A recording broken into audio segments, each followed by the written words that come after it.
दुनिया में जो इतनी मनुष्य जाति दीनहीन दिखाई पड़ती है, इस दीनहीनता में सबसे बड़ा कारण यह है कि हम मनुष्य जाति को आज्ञाएं देते हैं, उसकी अपनी आज्ञा की क्षमता को विकसित नहीं होने देते। छोटे से बच्चे को हम आज्ञाएं देना शुरू करते हैं, ये करो और ये मत करो। हम कभी इसकी फिक्र नहीं करते कि उसकी अपनी चिंतना, अपना डिसीजन, अपना निर्णय विकसित हो सके। उस बच्चे का आज्ञा चक्र कभी भी विकसित नहीं हो पाता, वो अधूरे ही रह जाता।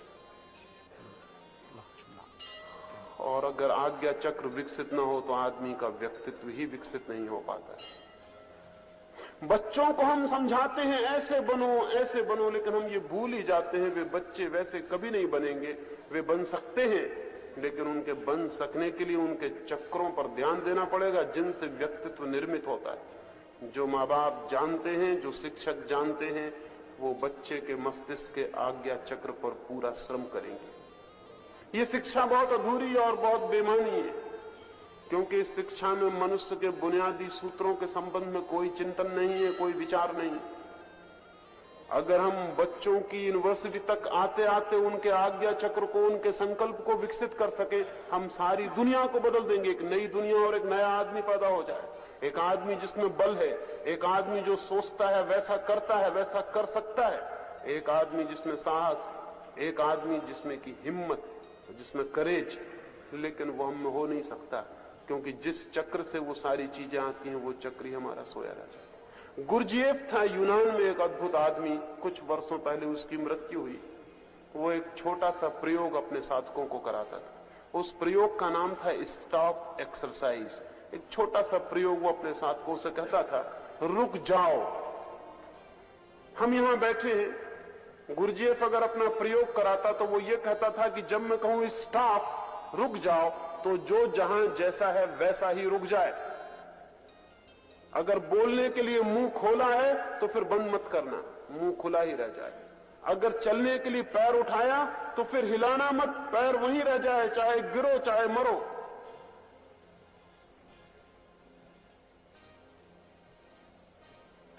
क्यों? ये क्या पागलपन की एक्सरसाइज है? इससे क्या मतलब है? लेकिन जिन लोगों ने उसके साथ ये प्रयोग किया वो दूसरे आदमी हो गए, और उन्होंने कहा हम हैरान हो गए, इतना छोटा सा प्रयोग कितनी क्रांति करवा सकता। क्योंकि बहुत बल चाहिए इस बात में। आप अपने को धोखा देने की कोशिश करेंगे कि कोई देख तो रहा नहीं, पैर इतना ऊंचा बहुत तकलीफ दे रहा, थोड़ा नीचे करके रख लो। और अगर नीचे करके रख लिया तो किसी और का नुकसान नहीं किया। वो जो चक्र आपके भीतर जिसको विकसित करने के लिए वो एक्सरसाइज थी, वो बेमानी चला गया। लेकिन अगर आपने हिम्मत की और आप खड़े रह गए वैसे ही जैसे आप थे, आंख खुली थी तो आंख खुली रह गई, अब पलक झपेगी नहीं। हाथ ऊपर उठा था तो ऊपर रह गया, मुंह खुला था तो मुंह खुला रह गया, एक पैर ऊपर उठा था एक पैर ऊपर उठा रह गया, कमर झुकी थी तो झुकी रह गई, बहुत तकलीफ हो गई, लेकिन अब हिलना भी नहीं है। और इस प्रक्रिया में जो खड़ा रह जाएगा वो अपने को आज्ञा दे रहा है, वो अपने संकल्प को बल दे रहा है। एक बार वो तिफलिस में ठहरा हुआ था गुरजीएफ, रूस के एक छोटे गांव में, अपने 30 मित्रों को लेकर उनको साधना के लिए ले गया था। और उसने कहा था कि 30 दिन निरंतर स्टॉप एक्सरसाइज के सिवाय कुछ भी नहीं करना है। जब भी मैं कहूं स्टॉप, तब तुम रुक जाना, जो जहां हो। कोई स्नान करता हो तो वहीं ठहर जाएगा, कोई भोजन करता हो तो वहीं ठहर जाएगा, जो जो कर रहा हो बस वैसे ही ठहर जाना जैसे मूर्ति हो गए। पास ही उस तंबुओं के पास जहां वे ठहरे थे एक नहर बहती थी। नहर सूखी थी, कभी कभी उसमें पानी छोड़ा जाता था। सुबह का वक्त था, सारे 30 लोग आसपास घूमने निकले हुए थे। 3 आदमी उस नहर को पार कर रहे थे, सूखी नहर थी, पानी नहीं था। अचानक गुरजीएफ ने अंदर से चिल्लाया स्टॉप। वो सारे लोग रुक गए, वो 3 लोग भी रुक गए। किसी ने पानी छोड़ दिया नहर का, पानी जोर से भागा हुआ आया। गुरजीएफ तंबू के भीतर बंद है। उन 3 आदमियों की कमर तक पानी भर गया, गले तक पानी भर गया। जब गले के ऊपर पानी बढ़ने लगा तो एक आदमी छलांग लगा के बाहर निकल गया। उसने कहा उसे पता नहीं है, वो तो तंबू के भीतर बैठे हुए हैं और हमारी यहां जान जाने के करीब आ गई। वो बाहर निकल गया। उसे पता नहीं कि उसने एक मौका चूक गया, एक मौका जबकि पूरा शरीर कह रहा था कि हट जाओ बाहर। तब सिर्फ संकल्प कह सकता था कि नहीं हटते हैं, जान दांव पर लगाते हैं, लेकिन बदलेंगे नहीं।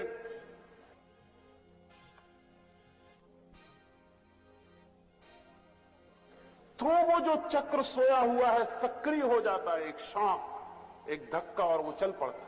लेकिन वो चूक गया, वो बाहर कूद गया। अक्सर लोग कूद जाएंगे, आप भी होते तो कूद गए होते, उसने कुछ गलती नहीं की थी। 2 व्यक्ति रह गए, फिर इसके बाद मुंह तक पानी आ गया, और जब नाक तक पानी आया तो दूसरे ने भी सोचा कि अब खतरा है, वो भी छलांग लगा के बाहर हो गया। लेकिन तीसरा आदमी खड़ा रहा। खतरा उसको भी दिखाई पड़ा, अंधा नहीं था, जान जाने की नौबत दिखाई पड़ी, मौत सामने आ गई, पानी सिर के ऊपर से निकल गया।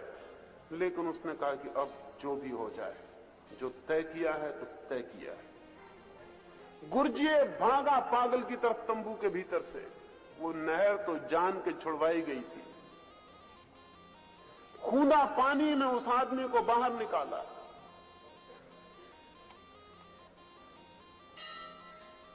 वो आदमी दूसरा आदमी हो गया।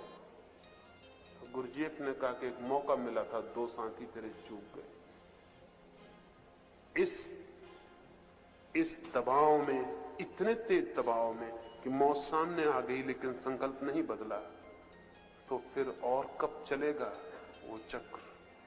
वो चल पड़ा, वो आदमी दूसरा हो गया। अब ये आदमी जो चाहेगा हो जाएगा। ये अपने विचार को कह दे कि रुक जाओ, तो फिर विचार चल नहीं सकते भीतर।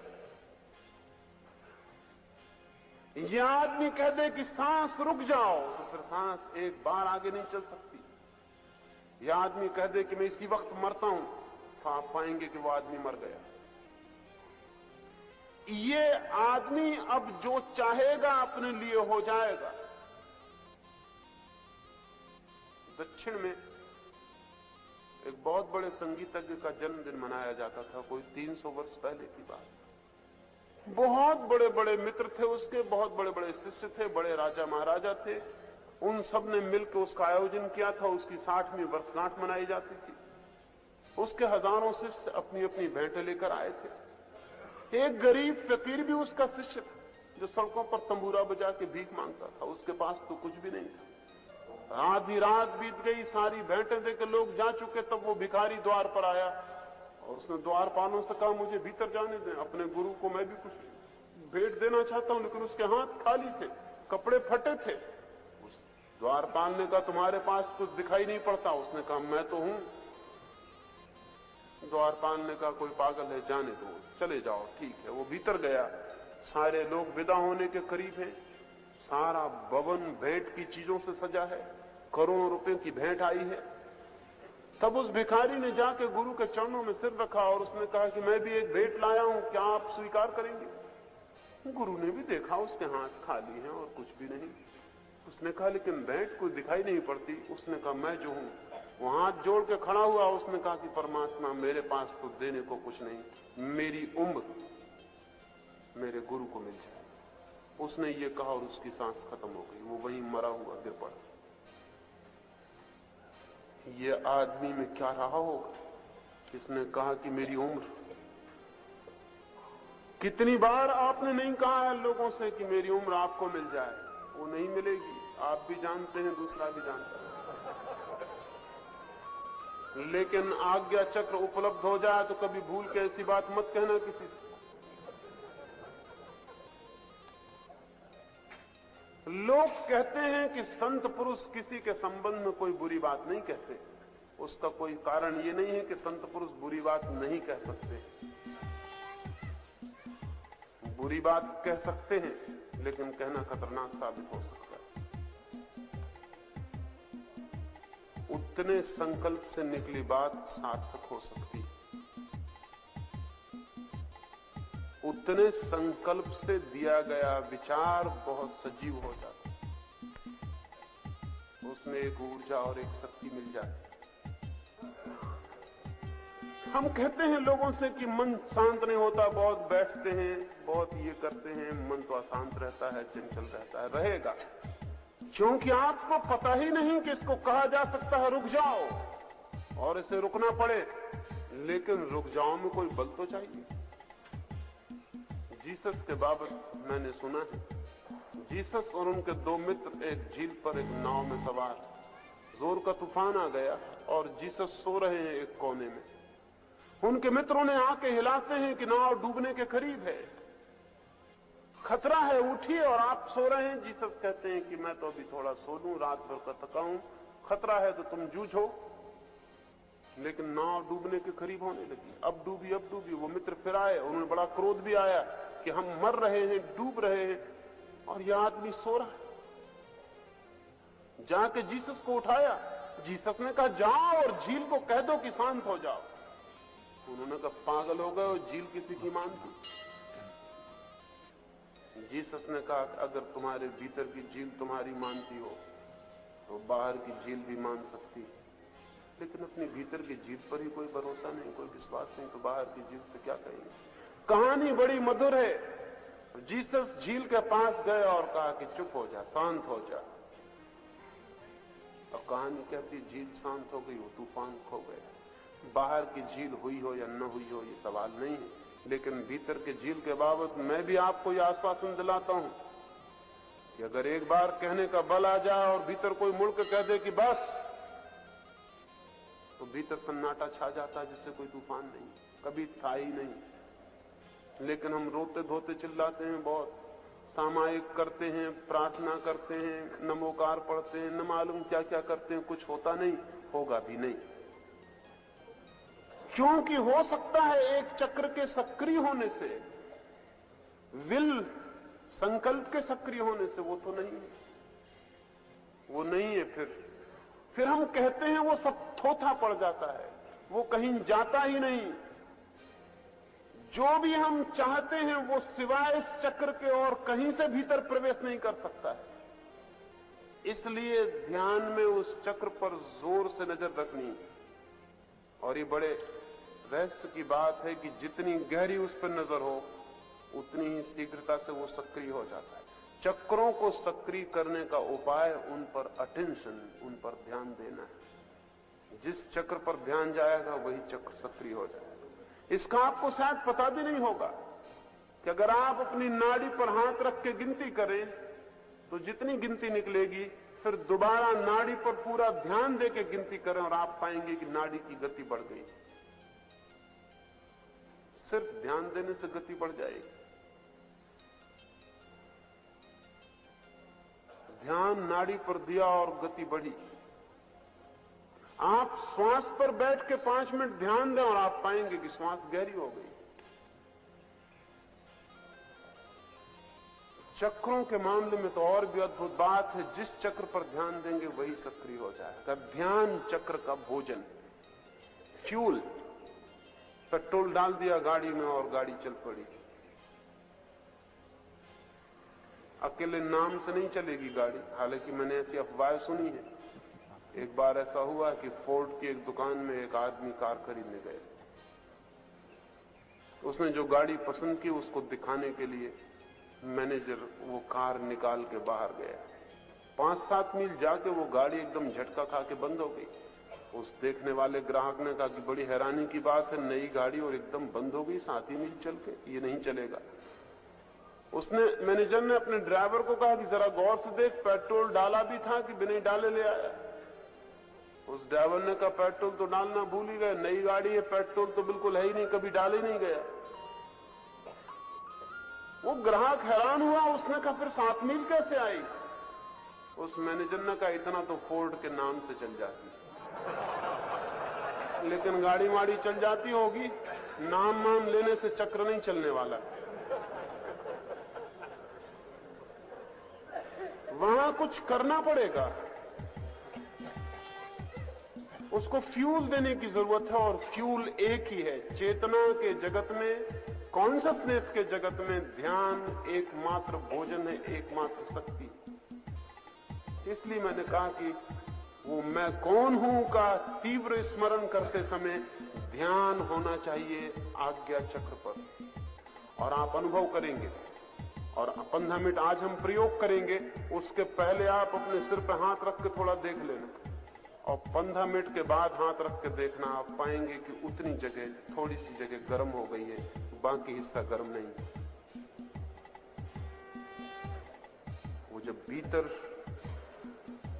कुछ चलता है तो बाहर तक गर्मी आ जाती है।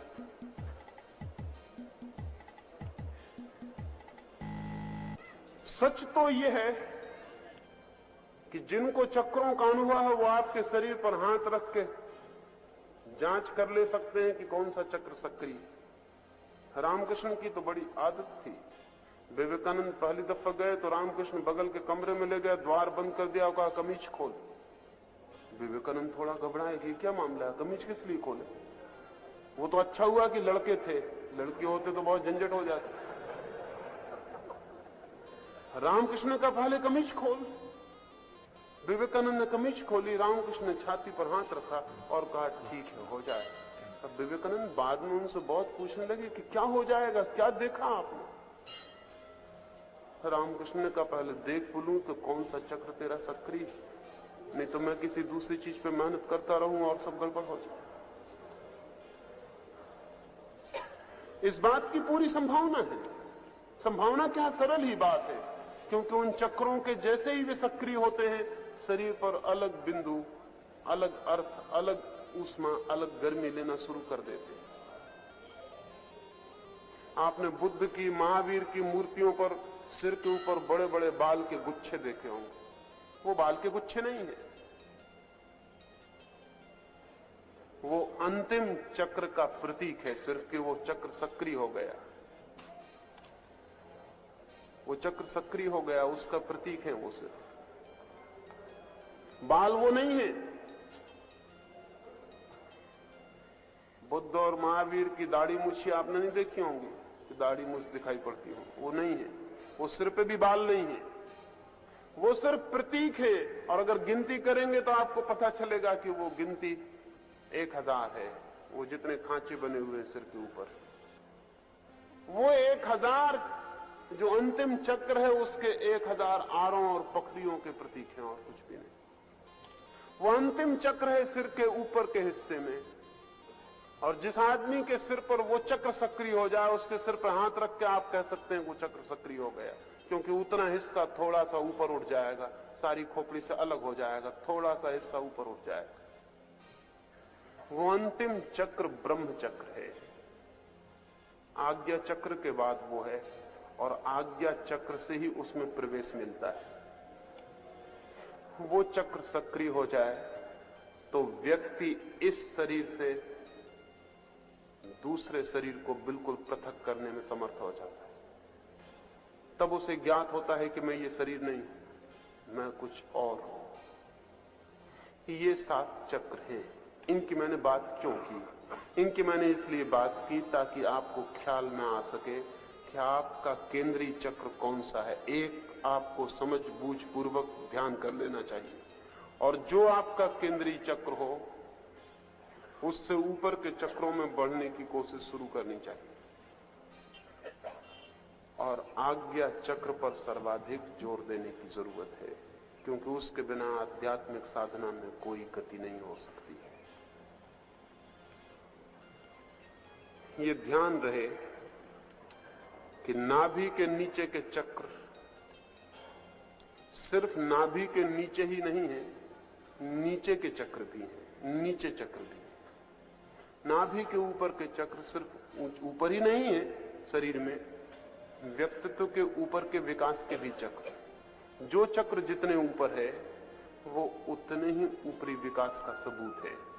अंतिम चक्र सर्वाधिक विकास का सबूत है। जैसे ही आप इस मैं कौन हूं के ध्यान में तीव्रता लाएंगे और 3 या 4 महीने इस प्रयोग को चलाएंगे, आपको अपने चक्रों का स्पष्ट बोध और दर्शन होना शुरू हो जाएगा। आपको ये दिखाई पड़ना शुरू हो जाएगा कि मेरा कौन सा चक्र बिल्कुल निष्क्रिय पड़ा है, कौन सा सक्रिय। और आपको ये भी दिखाई पड़ना शुरू हो जाएगा कि जो चक्र सक्रिय है उसी तरह के राग, द्वेष, क्रोध, माया, मोह, वो सब मुझ में सक्रिय। इसलिए क्रोध को बदलना हो या मोह को बदलना हो तो क्रोध और मोह को कोई नहीं बदल सकता, उसके चक्र को निष्क्रिय करने से बदलाव शुरू हो जाता है। प्रेम जगाना हो तो कोई प्रेम नहीं जगा सकता, प्रेम के चक्र को सक्रिय कर देने से प्रेम की धारा शुरू हो जाती है। संकल्प पैदा करना हो तो संकल्प कोई पैदा नहीं कर सकता सीधा, चाहे वो कितना ही तय करे कि मैं अंधेरे में नहीं डरूंगा, मैं दुश्मन से नहीं डरूंगा, लेकिन इससे कुछ नहीं होता। वो दुश्मन से डरेगा ही, अंधेरे में डरेगा ही। वो जो ये कह रहा है कि मैं नहीं डरूंगा, ये भी डर का ही सबूत है, डर की ही खबर। कोई बहादुर आदमी कभी नहीं कहता कि मैं नहीं डरता हूं। जो भी आदमी कहे मैं नहीं डरता हूं, समझना कि वो आदमी बहादुर नहीं तो उसे ये ख्याल भी पैदा नहीं होता कि मैं नहीं डरता हूं। अकबर के दरबार में दो राजपूत जवान लड़के एक दिन सुबह सुबह आए। दोनों जुड़वा भाई हैं। आके अकबर के दरबार में खड़े होकर उन्होंने कहा कि हम सेना में भर्ती होने की तलाश में हैं, हम दो बहादुर जवान हैं, क्या आपको जरूरत? अकबर ने कहा कि तुम बहादुर जवान अपने को कहते हो, कोई सर्टिफिकेट, कोई प्रमाण पत्र लाए हो? हम कैसे मान लें कि तुम बहादुर हो? वो दोनों हंसने लगे। उसने कहा हमें ऐसी आशा न थी कि आप जैसा आदमी और ये पूछेगा। बहादुरी का कहीं कोई सर्टिफिकेट हुआ है, कोई प्रमाण पत्र हुआ है? और बहादुर आदमी किसके पास जाएगा लिखवाने? अगर कोई आदमी प्रमाण पत्र लिखवा के आया तो सबूत हो गया कि आदमी बहादुर नहीं। बहादुर आदमी किसी से प्रमाण पत्र लिखवाएगा कि लिख दो मेरे लिए कि मैं बहादुर हूं? चरित्रवान आदमी किसी के पास जाएगा कि लिख दो कि मैं चरित्रवान हूं? अगर चरित्र खुद अपना प्रमाण नहीं है तो कौन सा प्रमाण पत्र प्रमाण हो सकता है? उन्होंने कहा हम बहादुर हैं, इतना हम कह सकते हैं, मौका पड़े तो दिखा सकते हैं, लेकिन प्रमाण पत्र नहीं। अकबर ने कहा तो देखें, फिर हम कैसे देखें, कैसे पता चले? तो उन्होंने कहा देखना ही चाहते हैं। अकबर ने कहा देखना चाहते हैं। उन दोनों की तलवारें बाहर निकल गई। अकबर तो एक क्षण घबरा गया कि उनका क्या इरादा है, और वो तलवारें तो जूझ गई एक दूसरे से। जुड़वा भाई थे, दोनों प्यारे जवान थे, अभी फूल खिलना शुरू हुआ, वो एक दूसरे की छाती में घुस गई। वो दोनों जवान एक क्षण बाद जमीन पर पड़े थे, खून के फवारे बह रहे थे। अकबर ने कहा पागलो ये क्या किया? तो उन्होंने कहा कि सिवाय मरने के और बहादुर क्या सबूत दे सकता है? बहादुरी का और क्या सबूत हो सकता है कि हम मर सकते हैं हंसते हुए एक क्षण में? मौत हमें खेल। राजपूत सरदारों को बुलाया अकबर ने और कहा ये क्या गड़बड़ हो गई? तो उन्होंने कहा आप गलत आदमी हो, आपको पता नहीं कि राजपूत से बहादुरी की बात नहीं पूछनी चाहिए। अब कभी भूल के मत पूछना, क्योंकि मतलब ही एक होता है कि मौत को हम खेल समझते हैं। ये जो दो जवान लड़के हैं, इनके आज्ञा चक्र का आपको कुछ अंदाज हो सकता है कि कैसा रहा होगा। अगर मौत को ये इस तरह खेल सकते हैं तो परमात्मा को भी इसी तरह पा सकते हैं। ध्यान रहे, परमात्मा के रास्ते पर भी छत्री होने की जरूरत पड़ती है। वो रास्ता भी बनिए का रास्ता नहीं, वो नहीं है। वो रास्ता भी एक साहस से भरे हुए संकल्पवान आदमी का रास्ता है। इसलिए दुनिया जितनी कम छत्री होती चली गई है, उतना ही परमात्मा से हमारा संबंध समाप्त होता चला गया। दुनिया आज वणिक के हाथ में है, वैश्य के हाथ में। आज हम कह सकते हैं कि 20वीं सदी बनिए की सदी है। आज दुनिया में ताकतवर वो है जो चालाक दुकानदार। अगर हम ऐसा इतिहास को उठा कर देखें तो शायद इतिहास के प्राथमिक चरण और तरह के व्यक्तित्व से प्रभावित रहे।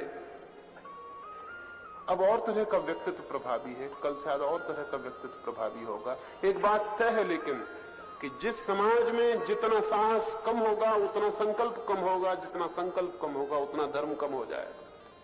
क्योंकि धर्म मूलतः संकल्प की ही अभिव्यक्ति है। इसलिए मेरा जोर है कि इस चक्र पर पूरी की पूरी चेष्टा करनी ही ये द्वार है। और आज जब हम ध्यान के लिए बैठे तो सारी समग्र शक्ति दोनों आंखों के बीच में चली जाए कि वहां कोई चीज चलने लगे, कोई सूरज घूमने लगे। और जब पूरे तरह ध्यान वहां होगा तो आप कुछ ही दिन में अनुभव कर सकते हैं, आज भी अनुभव कर सकते हैं कि जैसे एक छोटा सूरज वहां घूमना शुरू हो गया, उसकी गर्मी भी पूरे मस्तिष्क को छानी शुरू हो जाएगी। एक छोटा सा सूरज तेजी से घूम रहा है, जैसे कभी हाथ के संद में से सूरज को देखा हो घूमते हुए, वैसा छोटा सूरज वहां घूमता हुआ मालूम पड़ेगा। और जैसी जैसी साधना गहरी होगी वो सूरज बड़ा होता चला जाएगा। जैसे जैसे वो बड़ा होगा वैसे वैसे आपके व्यक्तित्व में दिखाई पड़ने लगेगा कि जो आप कल तक नहीं थे वो होना शुरू हो गए। व्यक्तित्व में एक बल आया, एक रीढ़ पैदा हो गई, पैर मजबूत हो गए हैं, संकल्प बली हो गया। इसी संकल्प के सहारे, इसी संकल्प के द्वार से मनुष्य परमात्मा के मंदिर में प्रविष्ट होता है। उस मंदिर के संबंध में शेष बातें कल हम करेंगे। अब हम ध्यान के लिए बैठेंगे और ध्यान रहे कि सिर्फ बैठ जाना काफी नहीं है, ये भी ध्यान रहे कि धीरे धीरे दोहराना भी पर्याप्त नहीं है, और ये भी ध्यान रहे कि इतने लोग जहां मौजूद हैं, अगर ये सारे लोग साथ मेहनत करते हैं तो आप अकेले मेहनत नहीं कर रहे हैं, इन सारे लोगों की मेहनत का भी आपको फायदा मिलता है। वो मैं कल आपको कहूंगा कि कैसे ये फायदा उपलब्ध हो जाता है। जहां अगर 2000 लोग बैठकर ध्यान कर रहे हो तो 2000 लोगों का विचार का संकल्प एक हवा पैदा करता है, एक साइकिक एटमॉस्फेयर पैदा करता है। एक विचार की तरंगें यहां दौड़नी शुरू हो जाती जो आपके मस्तिष्क को भी छुएंगी और स्पर्श करेंगी। विचार आपके भीतर ही नहीं चलता है, उसकी खबरें, उसकी लहरें आपके चारों तरफ फैलनी शुरू हो जाती। लेकिन हिंदुस्तान में कभी भी सामूहिक प्रार्थना विकसित नहीं हुई, और हिंदुस्तान के धर्मों में एक बुनियादी कमियों में से एक कमी कही जा सकती है। हिंदुस्तान के धर्मों ने कोई सामूहिक प्रार्थना विकसित नहीं की। सामूहिक ध्यान का अद्भुत अर्थ है, जो एक व्यक्ति अकेले में नहीं कर पाएगा वो सारे लोगों के साथ आसानी से संभव हो सकता है। इसलिए इस मौके को ऐसे मत खो देना कि ठीक है बैठे, अकेले भी आप बैठेंगे अपने घर में, लेकिन ये मौका बहुत अद्भुत है। 2000 लोग भी आपके साथ हैं। आपको पता नहीं कि अगर आप अकेले दौड़ रहे हो तो ये दौड़ना एक बात है, और 2000 लोग साथ दौड़ रहे हो, उनके हाथ आपको छू रहे हो, उनके पैर आपको छू रहे हो, उनकी आवाजें आपको सुनाई पड़ रही हो, तो ये बात दूसरी। मैंने तो यहां तक सुना है कि मिलिट्री के जनरल्स पुल पर से गुजरते वक्त सैनिकों को एक साथ पैर गिराने की मनाही कर देते, क्योंकि अगर पैर एक साथ गिर रहे हो तो पुल के गिर जाने का डर है। रिदम तोड़वा देते हैं कि तोड़ दो रिदम, पैर अलग अलग गिरने चाहिए। अब अगर 1000 आदमी गुजर रहे हो, पैर एक साथ गिर रहे हैं, तो 1000 आदमियों के पैर के गिरने की जो लय पैदा होती, जो ध्वनि पैदा होती, जो तरंगें पैदा होती, वो ब्रिज को तोड़ सकती है। शायद आपको ये पता ना हो, इस बात की संभावना है कि एक तंबूरा रखा हो और अगर 10 तंबूरे वहां बजाए जाएं एक लय में, तो जो तंबूरा नहीं बज रहा है उसके तार हिलने शुरू हो जाते हैं और वही ध्वनि देने लगते हैं जो कि 10 तंबूरे दे रहे हैं। इस बात की संभावना है। अगर यहां 2000 लोग बैठे हैं और एक संकल्प कर रहे हैं और एक ध्यान कर रहे हैं, तो इनके बीच में एक आदमी जो धीरे धीरे कर रहा है, उसकी हृदय की गति भी तीव्र हो जाती, उसका संकल्प भी बलपूर्वक हो जाता, उसके चित्त पर भी चोट लगने लगती, चारों तरफ की हवाओं की, चारों तरफ की तरंगों की। उसकी बात मैं कल करूंगा कि वो कैसे संभव हो जाता। लेकिन अगर बल से हम करें, पूरी शक्ति से हम करें, तो नहीं होने का कोई कारण नहीं। कल मैंने समझाया था, 2 मिनट आपको समझा दूं, हो सकता है कुछ नए मित्र हों। सबसे पहले तो रीढ़ को सीधा करके बैठ जाना है, हाथ की 5 उंगलियां दूसरी 5 उंगलियों के बीच में डाल देना है और हाथ को अपनी गोद में रख लेना है। मुट्ठियां बंद कर लेनी है, 10 उंगलियां उलझा के, क्योंकि जितने जोर से आप पूछेंगे अपने भीतर, मुट्ठियां उतनी ही जोर से बनती चली जाएंगी। वो सबूत होंगी कि भीतर आप कितनी तेजी से पूछ रहे हैं।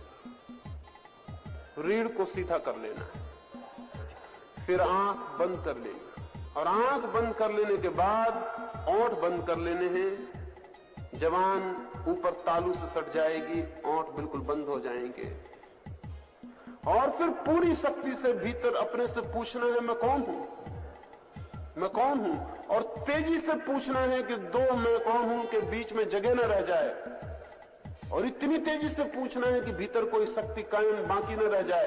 पूरी शक्ति से पूछना है कि मैं कौन हूं। सारा प्राण कब जाए, सारे प्राण की जीभ मंथन करने लगे, एक एक रोआ पूछने लगे, हृदय की धड़कन पूछने लगे, श्वास श्वास पूछने लगे, सारा शरीर पूछने लगे कि मैं कौन हूं। एक बुखार, एक ज्वर छा जाए पूरे व्यक्तित्व पर।